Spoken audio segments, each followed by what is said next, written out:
আসসালামু আলাইকুম রহমতুল্লাহ। আজকে কথা বলবো বাগুয়া লাভট্রাপ অর্থাৎ গেরুয়া লাভট্রাপ। বাগুয়া লাভট্রাপ এটা তারা নাম দিয়েছে লাভ জিহাদ। এটা একটা হিন্দুত্ববাদ সংগঠন, যারা চিন্তা করে মুসলিম মেয়েদেরকে ইউজ করে মুসলিম মেয়েদেরকে ব্যবহার করবে। শুধু তাই না, তাদেরকে ব্যবহার করে তাদের গর্বে হিন্দুত্ববাদের সন্তান ঢুকিয়ে দিবে এবং এই রাজ্যটা যেন রাম রাজ্য হয়ে যায়। এটা একটা চক্রান্ত। আমার কাছে বিভিন্ন তথ্য আসছে, যে তথ্যগুলো শুনলে আপনারা অবাক হবেন যে এইগুলো কাজগুলো করে থেকে অনেকেই ইসকনের সদস্য বা অন্যান্যরা তারা চায় এই রাজ্যকে রাম রাজ্য তৈরি করার জন্য। সেক্ষেত্রে আমাদের বয়েস ক্লিয়ার, আমাদের বার্তা ক্লিয়ার। এই ভূমির প্রত্যেকটা বোনদের ইজ্জত রক্ষা করার জন্য আমাদের উপর দায়িত্ব এবং কর্তব্য। এখানে কয়েকটি বিষয় লক্ষ্য করবেন।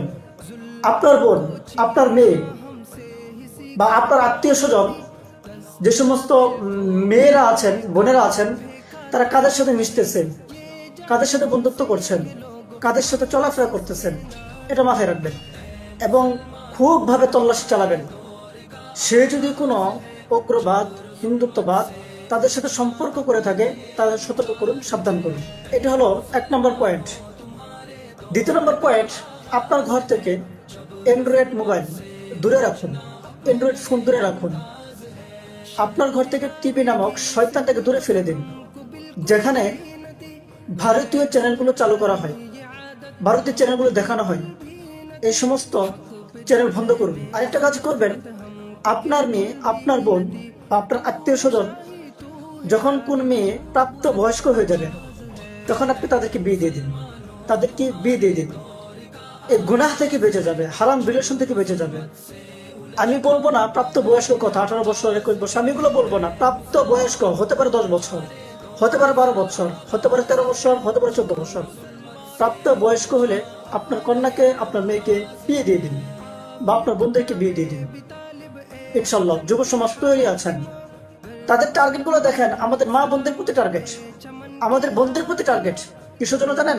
কারণ আমাদের বোনদের গর্ত থেকে তো মোহাম্মদ বিন কাসেম জন্মগ্রহণ করেছেন, আমাদের বোনদের গর্ভ থেকে তো ওসামা বিন লাদেন জন্মগ্রহণ করেছেন, আমাদের বোনদের গর্ভ থেকেই তো যুগ শ্রেষ্ঠ মুজাহিদ মুজাদ্দিদরা জন্মগ্রহণ করেছেন। এই জন্য ওখানে টার্গেট। তারা চিন্তা করলো যে এই মেশিনটা যদি নষ্ট করে দেওয়া যায়, তাহলে এই উম্মাকে শেষ করে দেওয়া যাবে, মুসলিমকে ধ্বংস করে দেওয়া যাবে। এটা একটা ইহুদি, খ্রিস্টান এবং হিন্দুত্ববাদীদের চক্রান্ত। ইনশাল্লাহ এই চক্রান্ত তারা কোনোদিন সফল হতে পারবে না। আমাদের ভাইয়েরা দিন রাত চেষ্টা প্রচেষ্টা চালিয়ে যাচ্ছেন, সতর্ক করতেছেন। আপনারা শুনে অবাক হবেন যে অনলাইন এবং অফলাইনে প্রোটেক্ট আওয়ার সিস্টার্স নামে একটা গ্রুপ আছেন। সেই গ্রুপটা শুধু মুসলিম বোনদের ইজ্জত রক্ষার জন্য দিন রাত মেহনত করে যাচ্ছেন। হায়াকাল্লাহ। শুধু তাই না, তারা বিভিন্ন লিফলেট তৈরি করছেন, লিফলেট তৈরি করে বিভিন্ন কলেজে দিচ্ছেন, লিফলেট তৈরি করে দেওয়ালে দেওয়ালে লাগিয়ে দিচ্ছেন। এরকম অসংখ্য অগণিত ভাইরা দিন রাত 24 ঘন্টা মেহনত করে যাচ্ছেন। আল্লাহ রাব্বুল আলামিন আমাদের ভাইদের মেহনতগুলো কবুল করুক এবং যুগ শ্রেষ্ঠ দ্বীনের সৈনিক হিসেবে কবুল করুক। আল্লাহুম্মা আমিন। আসসালামু আলাইকুম ওয়া রাহমাতুল্লাহ। हम राह वफा के राह